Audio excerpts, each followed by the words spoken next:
અને ડેરીમાં નોકરી કરતા હતા ને ચાલુ ડેરીમાં નોકરી કરતા કરતા ગાયત્રીમાં વગર પગારે તે ભણાવવાનું ચાલુ કર્યું. અને એ પણ કેટલા વર્ષ? 7 વર્ષ, 5 વર્ષ સુધી સતત ભણાયા. એટલે ખંતીલા માણસ એટલા માટે નિવૃત્તિ એમને બેઠા રહેવું ન ગમે. એમને એમ થાય કે ના, હું કંઈક કરું. અને ખાલી પગાર માટે જ કામ કરવું એવું નહીં, મારે કામ કરવું છે. આ કામ કરવાનો જે ભાવ રહ્યો ને એ બહુ મોટી બાબત છે. એટલે બાકી સેક્રેટરીઓ પણ અલગ અલગ જગ્યાએથી આવ્યા છે એપીએમસીના, એવું જ મળ્યું.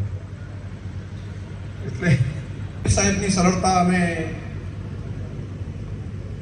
એમની પાસે રાજનીતિનો જે અનુભવ છે, તો ઈડાટાની સ્કૂલમાં પણ થોડા દાડા ઉમજીબા માન સન્માન મળે, બધાને લાગે સંતોષનો ભાવ હોય અને બધાને લાગે ના ભાઈ ખૂબ સારું કામ કર્યું.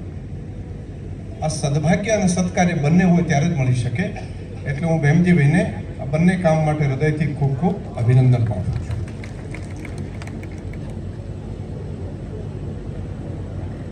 ખંતીલા માણસ